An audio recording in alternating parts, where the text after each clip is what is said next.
Andre, to my right, Liza, and Vic. Before we begin, we'd like to invite everyone to please take your gender pronouns. I myself is Claire, prefer Beyonce, otherwise no preference for gender pronouns. Here.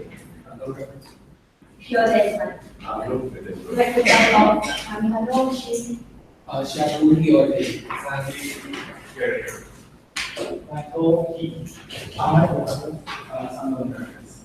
Thank you, everyone. So I'd like to remind all of the audience members that please only leave your booth if you absolutely have to in between speeches. And we'd like to request that everyone keep their phones on silent.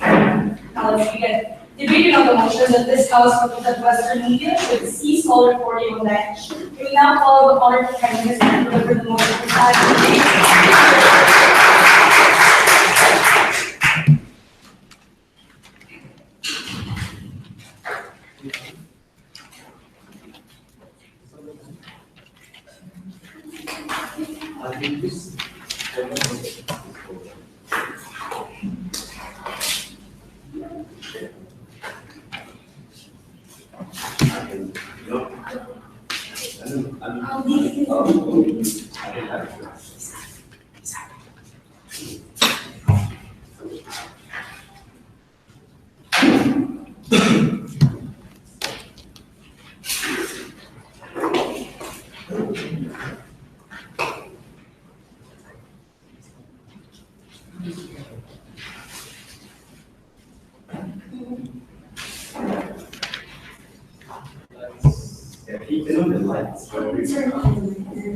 This one doesn't have to be on, so just It's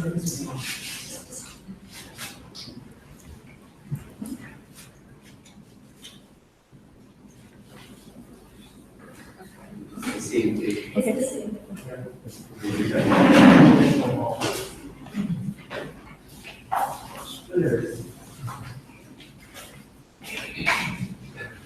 There it is. What do you want to say? There we go. Oh, okay. Now it's okay, one more time to the Prime Minister. Here.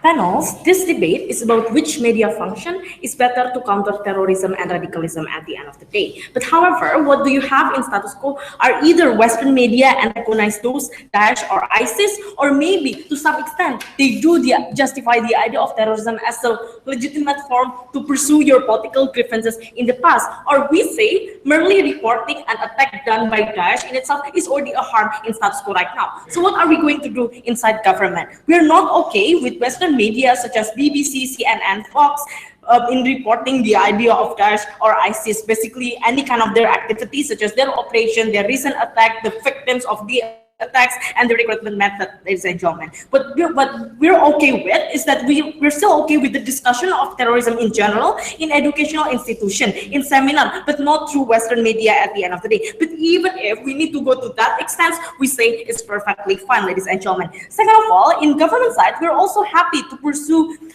anti-terrorism attacks such as going to Syria and have ground troops and drone strike and so on and so forth, ladies and gentlemen. It is going to be co-opted with this proposal, and then I'm going to tell you why then those things are only effective once we have this proposal, right? So in my speech, I'm going to address two things. First of all, why the portrayal of Western media in any instances is counterproductive with our effort to combat terrorism. Second of all, this is also going to be our trade-off, why in principle society's right to know is not absolute, and even if we are going to have discussion, why we say it's perfectly fine. So moving on to my first argument, why then in all instances the kind of reporting that Western media does is going to be counterproductive with our effort to combat terrorism.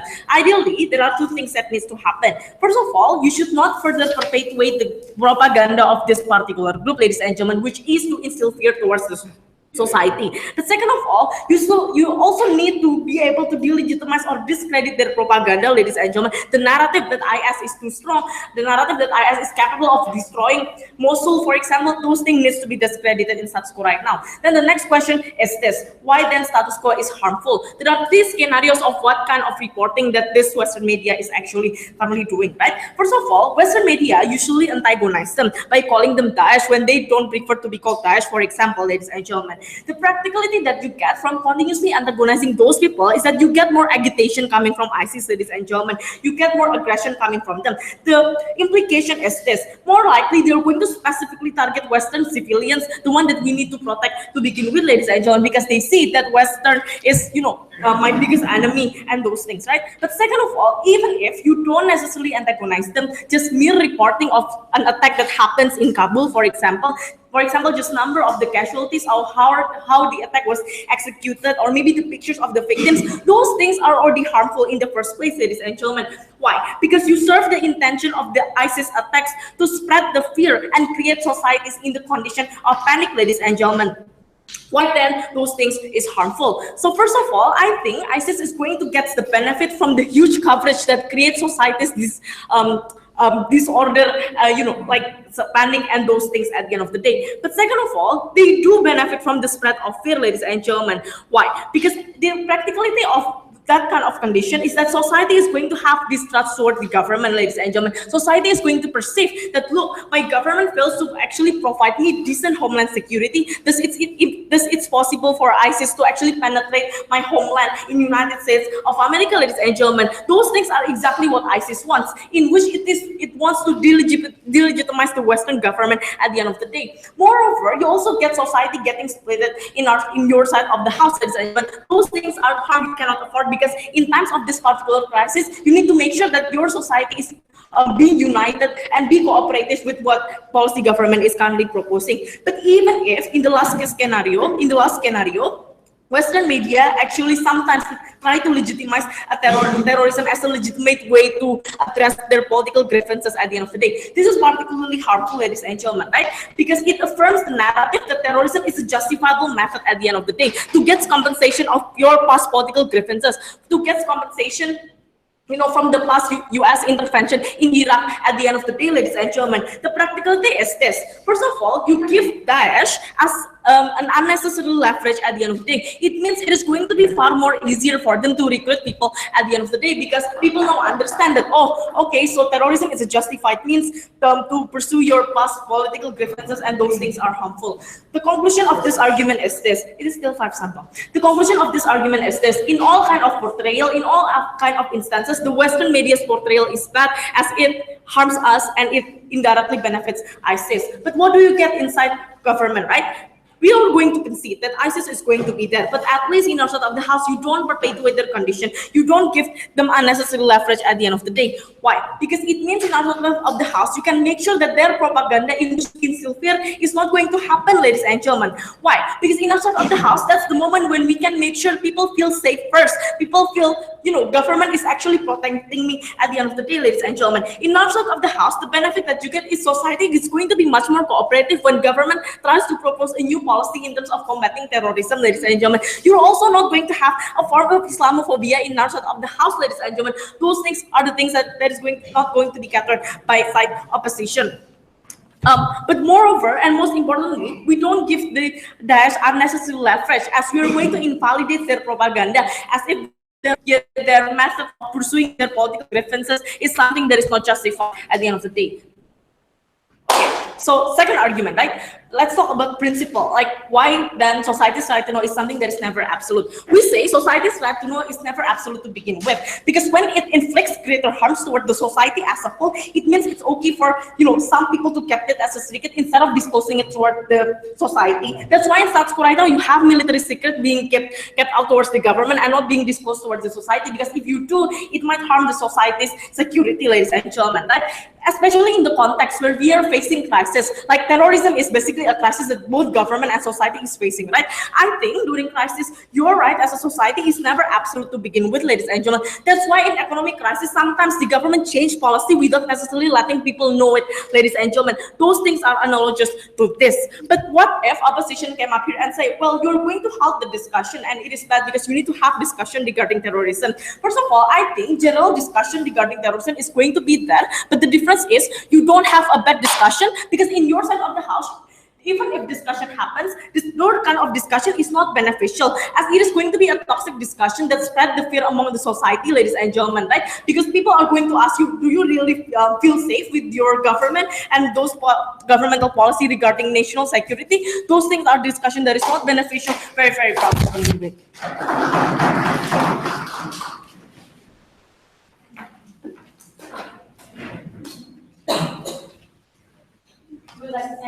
next turn now that I invite the leader of opposition, Mr.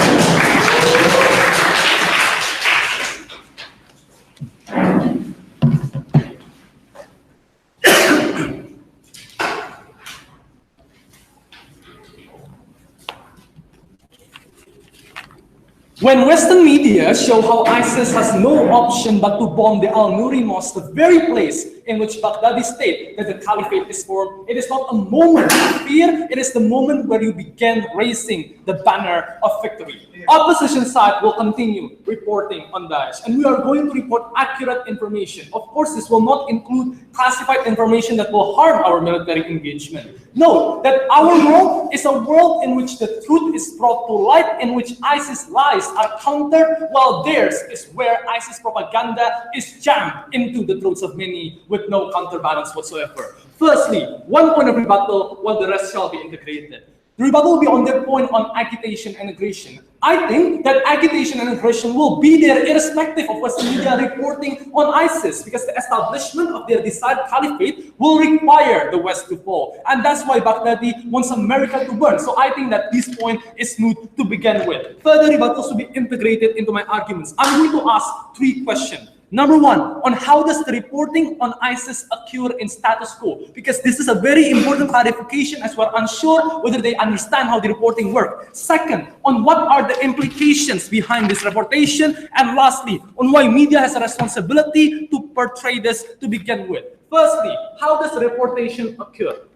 Note that currently we're not reporting ISIS as a superpower terrorist group. It's not that they are super powerful that the West need to bow down upon them, because their point on fear basically rely on such characterization, right? No, that's not the characterization today. How is the reporting like today? Number 1, we report that ISIS is weaker than ever. Note, ladies and gentlemen, that we are winning. Their top propagandist, Jihadist John, is dead. Mosul is finally liberated from ISIS. Their base is bombed by the mother of all bombs. And recently, even the Independent reported that there are reports that the leader Baghdadi himself is killed in a drone strike. This is how ISIS is currently being reported. Not that they are super powerful, that you need to be afraid to them, but that they are weaker than ever. That's why their characterization is not part of this debate. But secondly, let's say that the media try to sensationalize the issue, because they might claim that there's a sensationalization process. Yeah, some media must sensationalize, but what they sensationalize will not be ISIS itself, it is our victory, the glory that comes from winning, that these devils are finally defeated. They show our soldier raising the flag of the true government and how badass they are. We say that these are what happened. But thirdly, and even as importantly, we say that they show how evil ISIS is. They tell the story of the Yazidis that are raped every day by the generals. They tell the journalists and the Shia that are brutally beheaded. They show the face of evil. And with this kind of reputation, let me bring to my second point on what are the implications of it. Firstly, we say that this decreases the irrational action of society. Because yeah, they bring the argument of fear, and fear do lead to irrational action. Bad action like being Islamophobic, because you're afraid to ISIS, and you think that because ISIS consider themselves Islam, then you suddenly fear all Islam and claim them as bad. Or because you might allow your political party to use newer drones that might not yet be accurate or tested. Meaning that what happens when fear is there, what happens when there's no clarification that we are winning, is that ISIS anti-Western propaganda and ISIS power is the one that developed. And we prevent such irrationality because we're showing that they are losing and we're winning, and fear and all the irrational decision should not be there to begin with.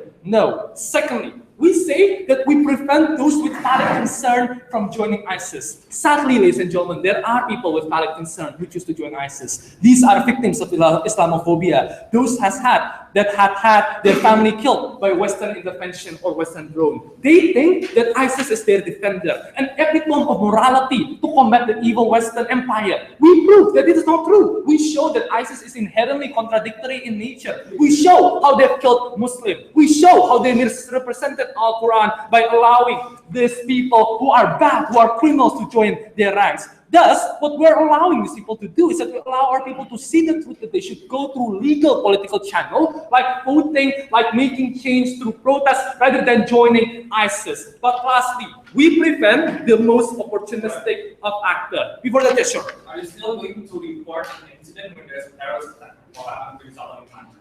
Yeah, we need to report it. Because if we don't, then the people think that the terrorists are more dangerous than they supposedly are, and they think that the government are failing to protect them, even though mechanisms are being put to protect the people. Lastly, preventing opportunist actor. Because there are people that are opportunists, and that's why they want to join ISIS. They join ISIS because they are pragmatic, and they think that they will gain land, they will allow all their evil desire, that's gaining more women and gaining more power, to be there. This will no longer exist because we're showing how ISIS are currently being beaten, and thus we show how their pragmatic benefit is practically impossible with all the advances that we make upon ISIS today. These are the practical implications. We argue with you that fear will be prevented, and hence irrational decision like Islamophobia will be prevented. We show to you how eventually that ISIS is a contradictory actor. That's why people will not join them, thinking that they're the defender, and we prevent the opportunists from joining ISIS. Let's move to the second point on why media has a responsibility to report on ISIS. We say that media do have responsibility. Why? Because we argue that media need to spread the truth because the society deserves to know. Why is that the case? Firstly, I think it's important to note that some of the society's family is part of the Allied forces. They are part of the US soldiers or Kurdish soldiers, for example, who put their life on the line. And secondly, even if it was not the case, many contribute through the taxes that is used for defense purpose that is later funneled to the war by, for example, buying weaponry and buying protection for the soldiers. We argue to you inside opposition that we need to respect that. And how to respect this, ladies and gentlemen? By allowing the people that have contributed to know that the victory is imminent, that all this is worth it because they are truly fighting against an actor that is truly evil, and not by simply letting all the sacrifices that are made by the soldiers go in vain. When we do not respect the victory that they claim, when we do not portray how evil the actors that they are fighting truly are. That's why we argue to you that it is imperative that the media maintains its capacity to produce this information. But let's take them at their best. We say in their case, it is important to note that ISIS propaganda will still be there. It will still be in the dark web. It will still be existing in YouTube and Twitter when it becomes trending. The implication, therefore, is that there will be no counterbalance to show ISIS weakness. There will be no counterbalance to see from the perspective of the victims of the torture of ISIS. We argue to you that at least in our case, that perspective is seen, counterbalance become existing. Under all those reasons, we have shown you how this is good in combating ISIS and how this provides the necessity of media. We proudly oppose the motion.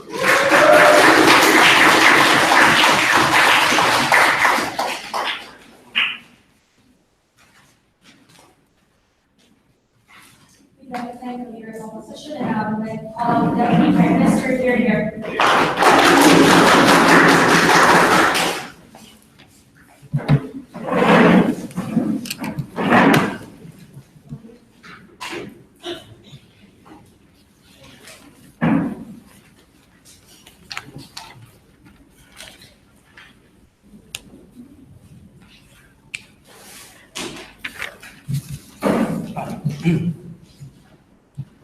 Team opposition cannot run this debate by only playing in the most convenient characterizations on their sides that ISIS is always weak and ISIS will always be able to win against, and the government is currently stronger than ISIS. Because to some extent and to some degree, you cannot deny the fact that by virtue of your reporting on actions caused or done by ISIS, in and of itself is already an affirmation that ISIS still remains in that position and ISIS is still capable out of harming the government or the society. Therefore, we do not necessarily think that it's true on their sides. The first thing that I need to debunk from opposition is upon the idea that they wanted to protect every victory that the state has been contributed so much to be able to counter this daesh.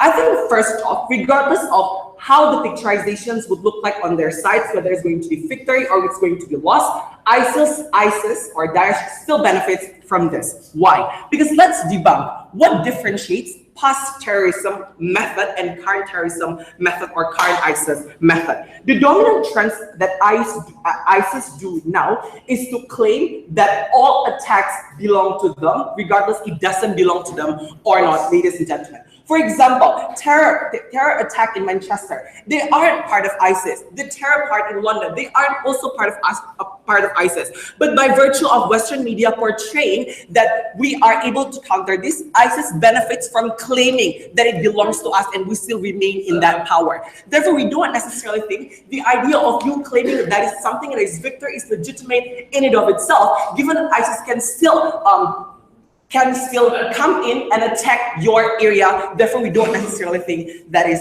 good. But secondly, if ISIS is that weak, like the characterization of leader of opposition, I think people would be safe anyway, regardless of you report or not. Because if it's true that ISIS is weak, you can protect individuals on the ground without having to report anything and open any forms of information towards people on the ground, because government can still protect people. ISIS is weak and you are strong enough to defeat them. The only difference is in your world, the reactions of individuals is different in nature. Some individuals would feel that it's harmful and subjective for them when they know that ISIS still exists. In your world, you perpetuate and harm a set of individuals as well. But thirdly, right, they wanted to portray victory. Okay, let's assume they win against ISIS. The question that remains is the victory that the Western government and Western media portrays is a justified victory, ladies and gentlemen. We don't necessarily think so, which is my first explicit contribution. Sometimes the intervention in some Middle East countries to counter terrorism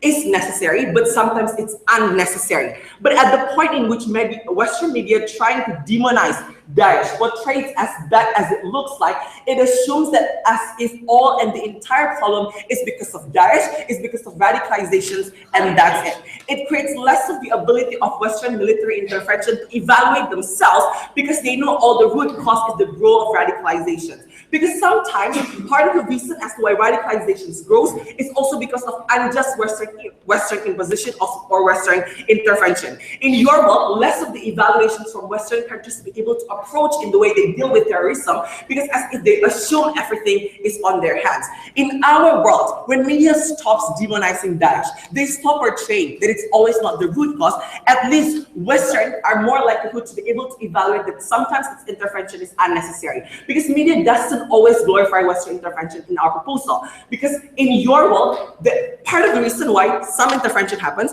is because societal push, right? And the reason as to why people can arbitrarily push for its government to continuously attack ISIS is because media exploits and benefits from the vulnerability and the insecurity of people on the ground. Therefore, we don't think that your policy is a good one. Go. Even in our status quo, we have the likes of critical review that talks about the Iraq war and demean it in the current status quo. But secondly, even the opposite didn't agree with this kind of intervention. So what do you want? Okay, we say it's not that we don't agree with any intervention. What we would rather say is that sometimes intervention is necessary, sometimes it's not. The problem with your policy, when media exploits the vulnerability of individuals, people are unable to rationalize when should you attack or not. People push the state suddenly to attack them in order for them to defeat and portray your victory in your world. So in your side, an arbitrary intervention are more likely to occur just by virtue of media exploiting the vulnerability of people. But secondly, and most importantly, right, because they claim that, okay, as media, you have the important role to be able to respect individuals that contribute and involve in that part of counter-terrorism. I think first off, why then your show of respect or to contribute back to these individuals needs to be exclusively in form of reporting all the Daesh conditions. I don't think they have ever explained the exclusivity on their side.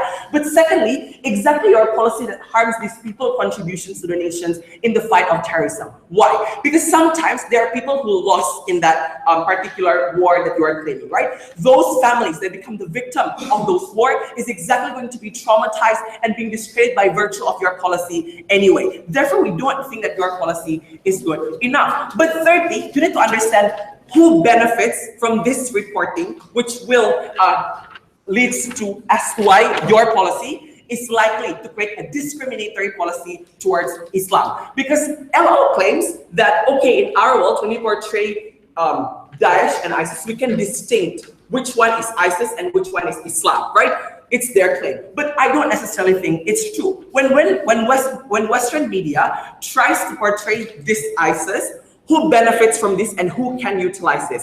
It's more likely the racist and bigoted anti-establishment politicians that benefits from spreading the rhetoric to people on the ground.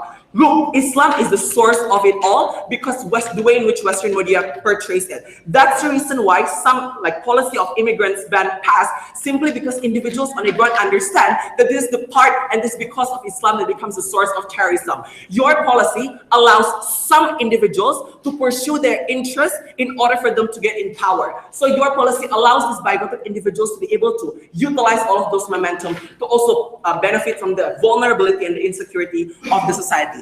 In our sides, we would much rather close the opportunity of individuals to be able to utilize this as a selfish interest to pursue their selfish interest to get into power, as opposed to your side when you further portray the victory, but it wasn't like a true victory because ISIS still remains, and you claim the individuals should be aware of it. We don't think that policy is beneficial at all. Proudly pass.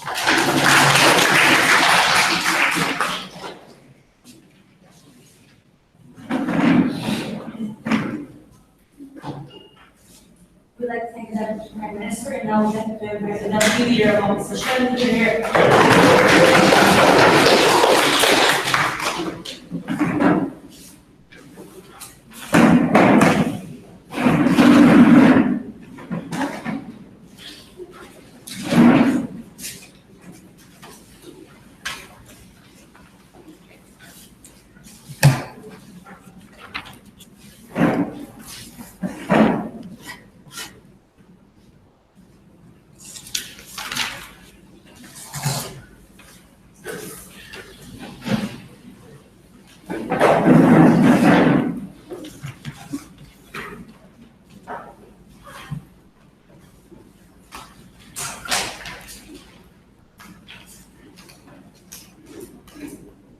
My speech will extend opposition's case by bringing one extension on how reporting Daesh, but done by Western media, diverts people from ISIS propaganda, the contention that comes from government-side of the House. But before that, my rebuttals is going to be based on our two main contention. One, on which side of the House fear happens more. Secondly, on which side of the House bad intervention is more likely.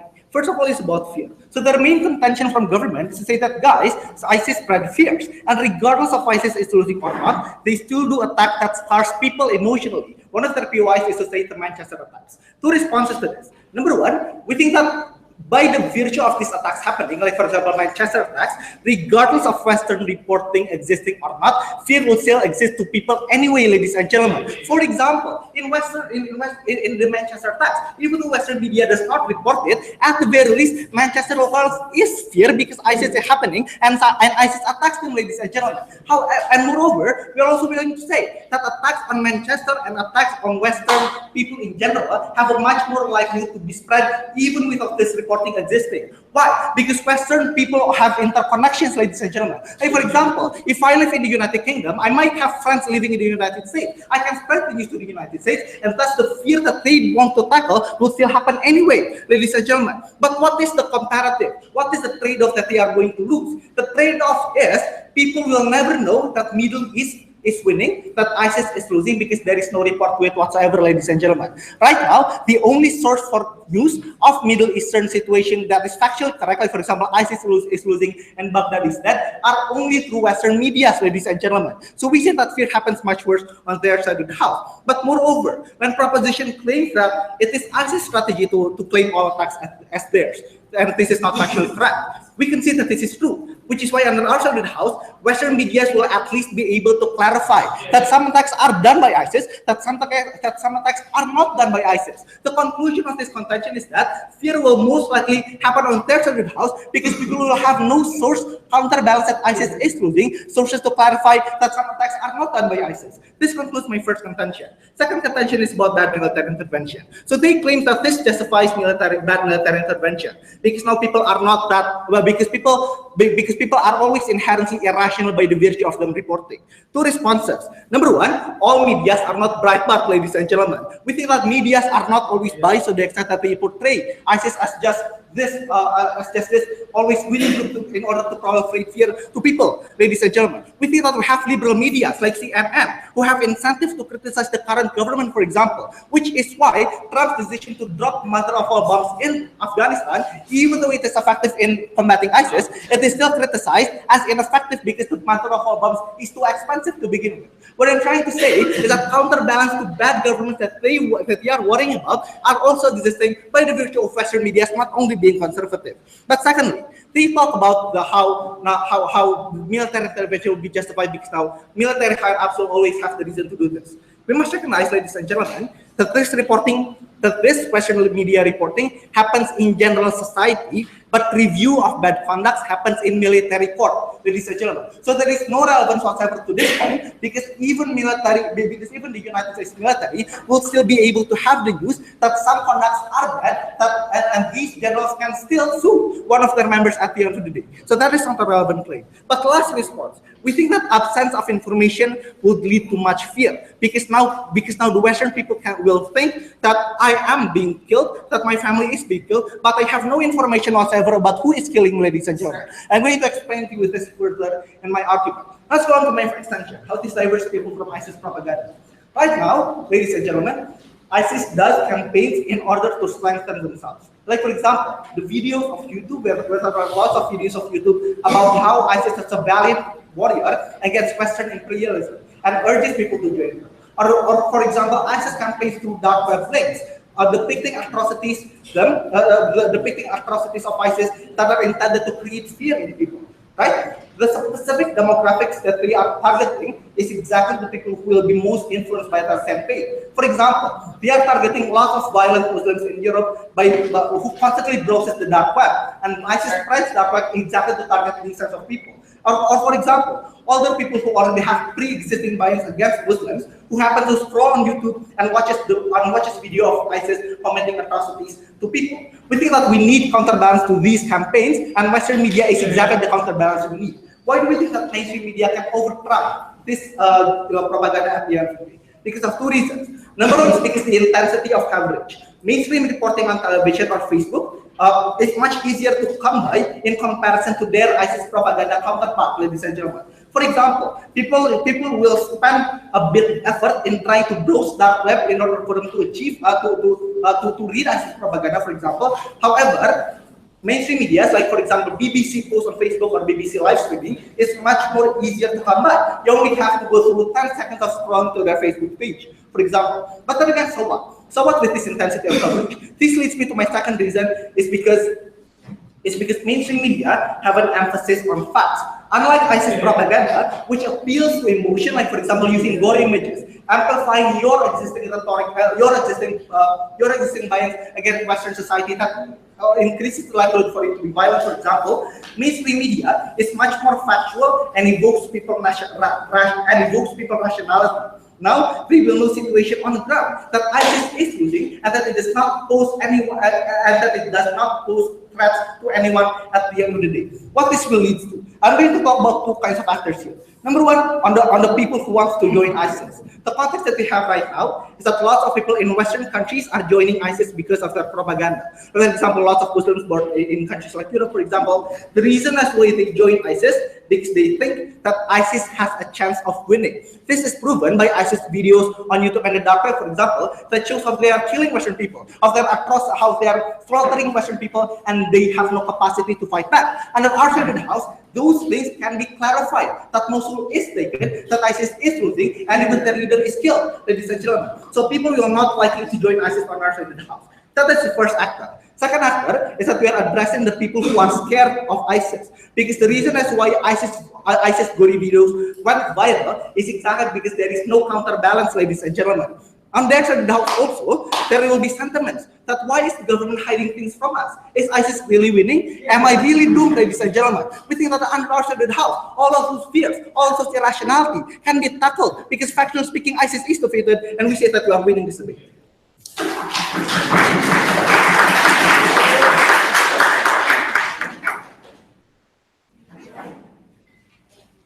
We would like to thank the leader of opposition, and now we'd like to call on the government whip over here.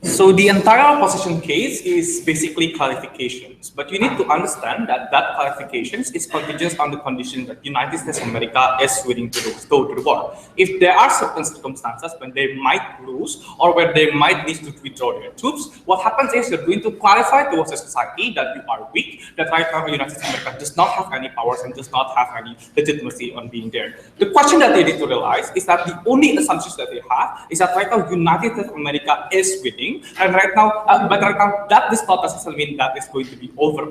Just because you win against Taliban, that does not necessarily mean that there's not going to be other threats that is going to come out. Just because you win against daesh, that does not mean the threat is over. This is seen, for example, just because Russia kills the leader of ISIS, that does not mean that everyone started to believe that Russia can end ISIS. They need to also go to the extent that right now individuals also watch the news saying that there are Manchester's attack, that there are, for example, a lot of attacks that is going to damage towards their insecurities. We argue that terror in itself is already a harm that we need to mitigate. Within our oppositions are very nitpicking towards the context that they want to have. So understanding that there are two possible scenarios when you watch the news, understanding that you might get scared or you might get, for example, uplifted and etc.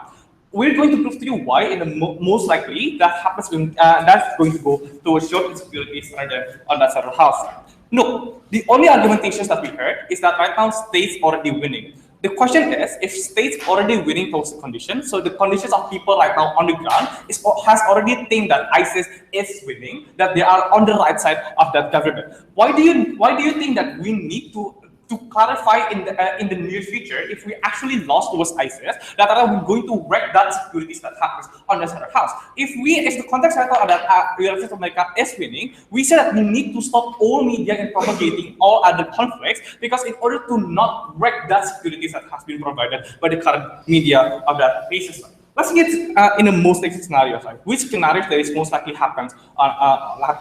We think that there are two reasons why people are more likely to be scared rather than to be glorified in the debate. Right? There are two reasons. One, because the number of news that happens. You need to understand when media can say that we're winning against ISIS. They can only say that when they, for example, take in a certain areas, or whether, for example, they are able to kill the leader of ISIS to begin with. This is most likely, this is unlikely to happen. I say that needs to have a long-term process and having, for example, a lot of strategy that happens in military. But what happens when you actually spread fears, or for example, terrorists? You do not need, for example, to spread all of those identities when there are a single incident, whether it's related towards ISIS or not. The government, the ISIS could simply say that that happens, or because of ISIS, that is a terror attack, and that is something that we need to forget. So the number of news and the ratio of that news to begin with is completely different and completely goes towards other house. But two, even if that you're talking about victory for a side, you need to understand,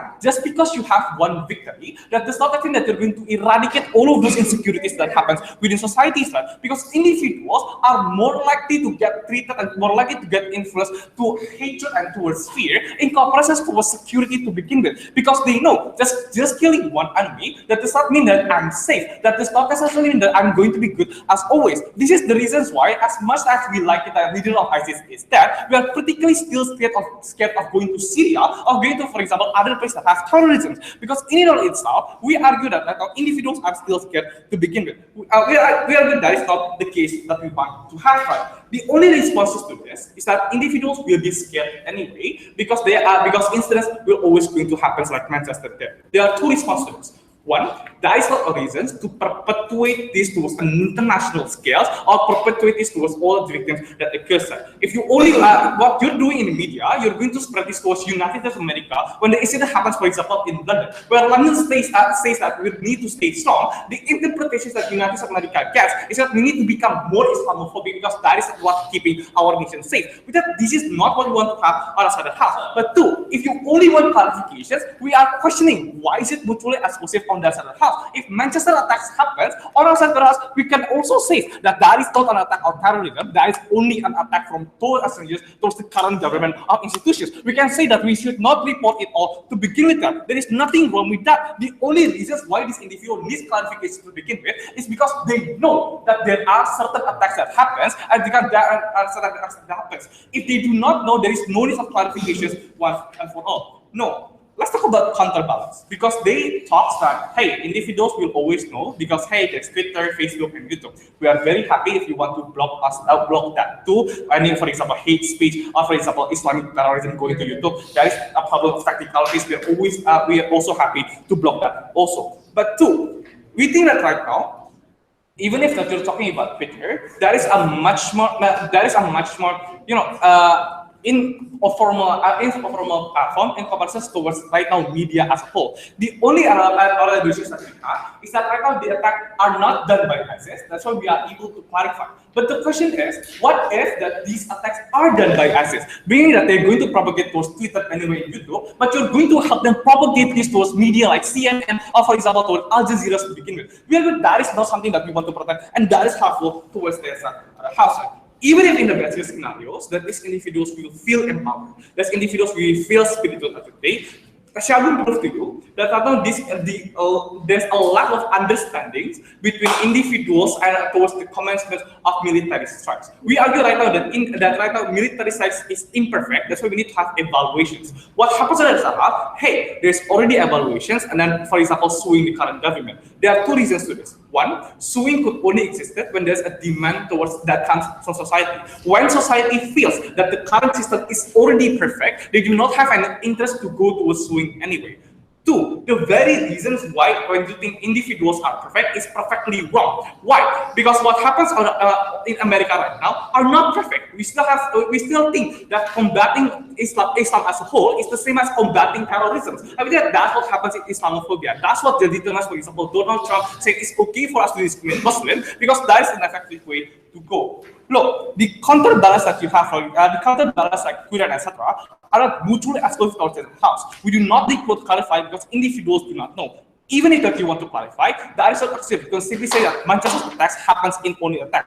What they forgot to rebut is the principal levels of the Hanan tries to elaborate. That terror in and of itself is already harm when you benefit terrorism to do that. What is forgotten is that two, that individuals live in a spectrum of society that several of them might get fear, several of them might get victories. But lastly, they never actually explain to us why is it likely. When the news all talks about victory, when they write out the propagate measures are only about victims and are only about fear. We are very proud to propose this motion. Thank you.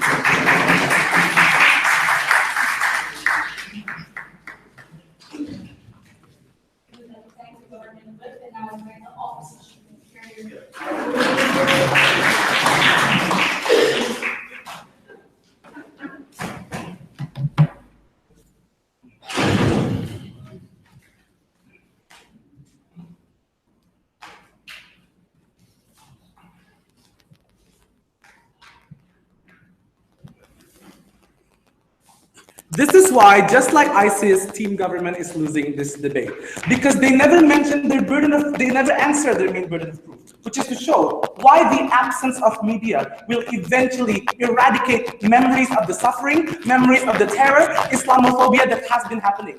This is not a debate whether, as Western liberal media institution, we should publish ISIS back then in 2012 when they created their first terror conduct. This is a debate about whether media institutions, given that we have been publishing in the past, and terror Islamophobia happens anyway, should we perpetuate our covering, or should we stop our covering the emergency? So the reason why opposite government cannot raise the base is because they never, by the absence of media, will eventually recover the losses and the suffering of people. That's what we need exactly the case. We don't suffer anymore because our bastards are losing the war. Let's not the two things. Which policies based on counter-terrorism, right? And that's some of the which one basically? Because completely telling you that the opposite in government sites, you might not have mainstream media, but you have social media in all forms. This cannot be regulated by government. Because, for example, when you are experiencing your personal story or your family members are being targeted by ISIS, government cannot just block your status because this is your own personal experience, personal opinion about what happened on you, and that is your status account, for example. Or we're Whereas also explaining that the virality of ISIS videos are on the deep web, which is something that cannot be regulated by government anyway, right, ladies and gentlemen? So this is the comparative that is much worse and cannot be regulated by government at all. The thing is, we also can see that social media also happens in our side, but it has less tendency viral, ladies and gentlemen. Why? Because the news are also covered by mainstream media, ladies and gentlemen, so that people do not have to share the virality towards people only because they want to know the issues of ISIS. But what happens on government side is when mainstream media is currently absent in publishing ISIS, but eventually people know anyway, these people is going to have like certain fear. Why is the government not telling me this news? Are the government is losing? Are the governments is so afraid of telling the society that we are losing? And this is eventually this opinion is going to stay viral, ladies and gentlemen. It's going to impact everyone, not only towards internet users, but it's going to impact everyone, since everyone is going to tell their grandmas, their family members, just like how conspiracy theory of Illuminati exists, right? Ladies and gentlemen, so that's why we need to make sure that the mainstream media covers them first, and the virality of social media or the deep web is not going anywhere. So here's the thing, right? We are okay with portraying ISIS, with portraying ISIS terrorists, but why is our side better? Because in their side, you're just gonna see people dying, people being exploded from their cars, as if lone wolf attacks are mere signals that the ISIS is currently winning, right? In opposition, we're going to debunk that idea. We're going to say the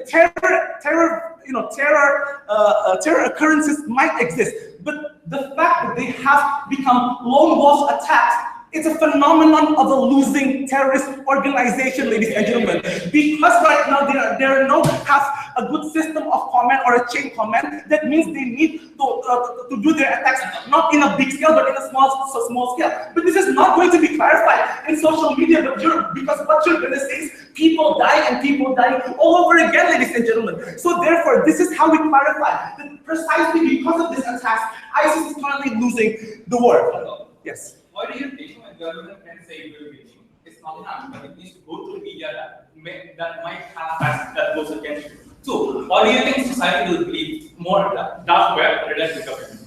Because I mean, like, I don't understand why you try to stop the media from covering that you're winning, but you're only defending the government is trying to say that they're winning, but there's no media doing that. People would just say that, oh, this is the government trying to make me happy or something. They need factual information, right? So therefore, that's how we complement government's attempt to say that we're currently winning. But let's take on their comparative, which is to say that that the media will eventually stop covering. They never prove why eventually media will stop covering that all of the memories of people suffering, of Manchester attacks, of Paris attacks is going to be loose. They're just going to say, why is the government not actually portraying that? Is the government losing, ladies and gentlemen? So therefore, Islamophobia or things like the heart of people having fear is still going to exist on their side anyway. They never proved that. They cannot win this debate. But let's talk about the second thing. Which policies create a better counter-terrorism policies? Because their argument is so funny, right? They said to us that, currently people are conducting a bad war. That means they need to have a counter. That means they should not be supported by society.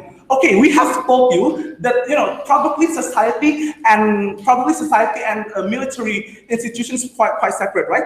But okay, let's engage to their scenario where societies do make influence. If you want societies to make influence, why don't you tell it to the society, ladies and gentlemen? You cannot have government not telling society anything and society reacting towards it, ladies and gentlemen. That's why society cannot re-evaluate CIA mistake when they conduct torture experiment, because it was classified by the government, right? So therefore, we still have society being fearful, but the comparative that they need to take on their side is no society's participation at all. And we can guarantee you that the society is currently okay with constructive discussion, given that team governments one of thin government's characterization is to say that these people have legitimate grievances. So don't you think it also constructive discussion towards the society that they need, that probably some policies need to be respected, right? But even if, ladies and gentlemen, society cannot react properly towards fearful, so that's why we clarify. We are currently winning. So society knows that we probably don't have to engage that much in the Middle East or probably just throw more bombs into Syria because we're currently winning the war. The comparative on their side is society has bad memories of ISIS that they are not losing, and they're going to use their past memories in order to create policies right now, which is already out of date. So that means they have to be kept updated, and that is how we're going to keep them updated. We're so proud to oppose.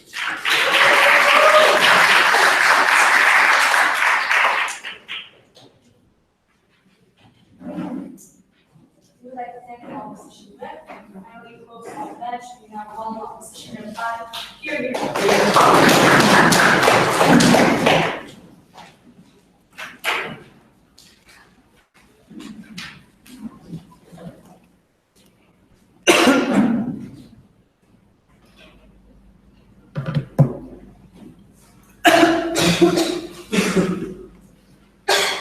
Ladies and gentlemen, I would like to divide my reply speech into 2 key areas. Number 1, information and the implication that it gives. Number 2, counter-terrorism. Firstly, let's talk about information.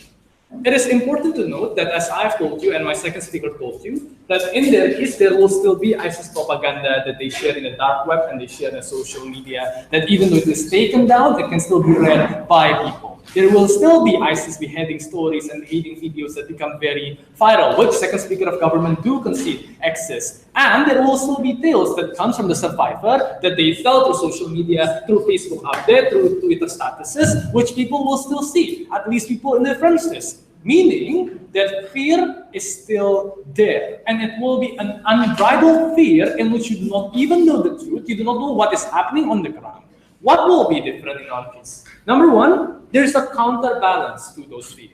Because if there's a fear that comes from having lacking information, in which what will happen is that your imagination, your gory imagination, will spur out mad and dangerous action. It will cause you to be Islamophobic because you think that all ISIS are Islam and hence all Islam are ISIS, or it will bring you to conspiracy theorists like Breitbart, right? In our case, at least it's a counterbalance because things are not as bad as it looks, because we are winning and because ISIS is currently being defeated more and more. Their best response is what comes in the third speaker. Whoa, what if we are losing this enrollment? Look, I think that even if there are the occasional loss, we need to talk about the current status quo in an accumulative manner. And I'm pretty sure that reclaiming the area that's once controlled by ISIS, saving prisoner, and killing leader is a sign of victory in most people's mind. But look, their case is at least rather imaginary and hypothetical. But let's say that there are millions of super pessimists out there that will see this as a sign of loss. In their case, we argue that their fear will still be amplified anyway, because there's no counterbalance from media telling what we have achieved so far. But secondly, I think it's very important to note that there's one point I bring to you that is not yet rebutted until the very end. That is on ISIS being evil. Because note that media is not only talking about Bible report, it also talks about the atrocities that have been done by ISIS all this long. This is an argument that I said about how there are people with legitimate concern, because that's what the speaker said, right? And it's something that I agree upon. There are people that want to join up ISIS because of legitimate concern. They are victims of Islamophobia. They are victims of the attacks that are done by America. At least in our case, we challenge that. We show to them that ISIS is not your defender, that ISIS contradicts all of their values of Islam, and ISIS eventually betrayed its own allies. At least these people with legitimate concern, they will not see ISIS as their protector, even if they have grievances to the nation of the West. They will do it in a legal, political manner rather than buying ISIS propaganda. Let's move to the second issue on counter-terrorism.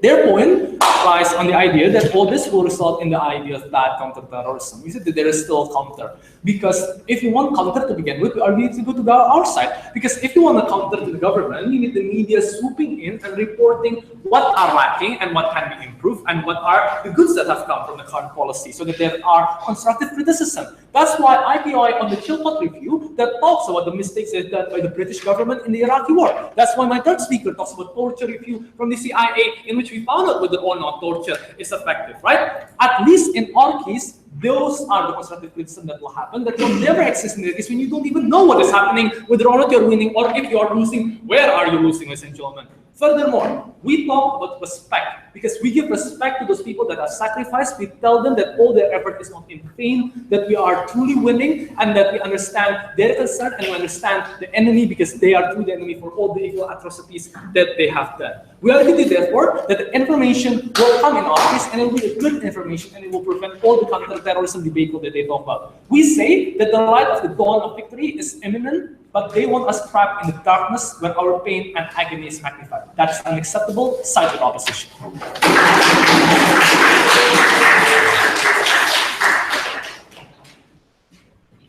Would like to thank the opposition side for having hosted the semifinal.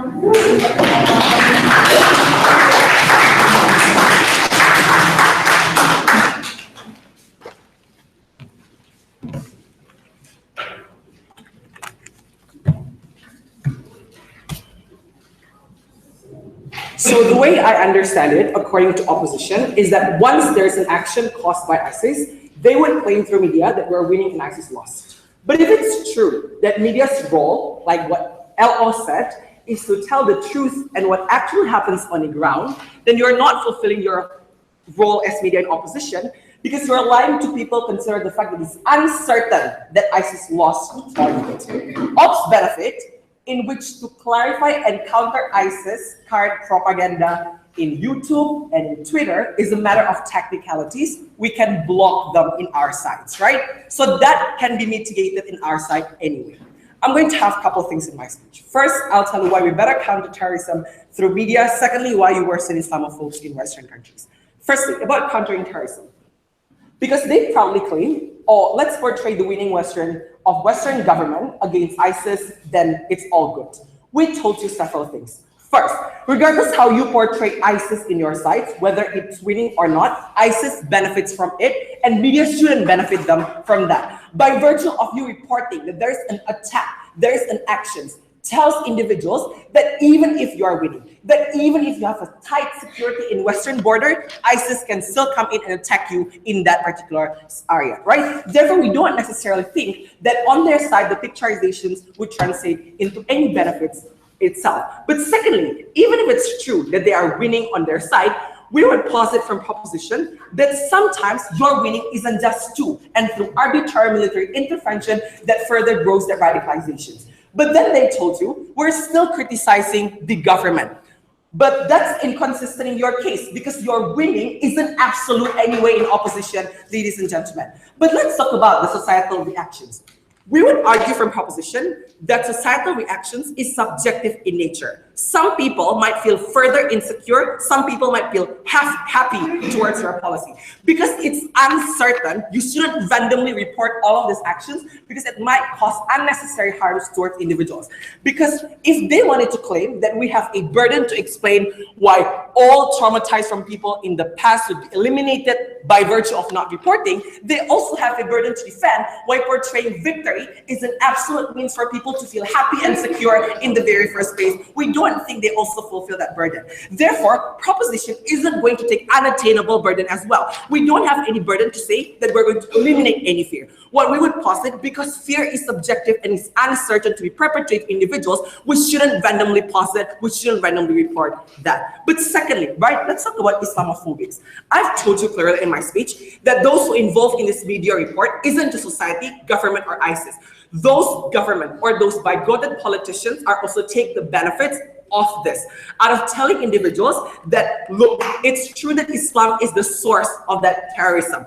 Even if in your sites, you wanted to say that we can distinct. But notice some disbigoted politicians have their own media that can translate and manifest into telling and sway individuals on the ground. You can't say that media in your world is all good and liberal media, right? Some media is bigoted and they take the advantage of it to sway people on the ground to be further insecure, right? That's the reason why immigration ban policy passed, is exactly because they benefit from terrorism report under the status quo. But look, this debate lies in a comparative. As long as team opposition cannot play and make it into under our ground, that sometimes it's not always media portraying victory, right? You need to defend a world where media packages in a different manner. Media also portrays there's an attack. Media also portrays legitimate political grievances. Why in that all instances, it is still a benefit that you are willing to trade off? Because as much as I heard until whip, the benefit that opposition can offer is only clarifications and counter narratives. We posit, according to their context, if you are strong enough, if you are safe enough, counter narratives and clarification is unnecessary at best because you don't get that tangible harm as long as you are winning and as long as you are strong. We were proud to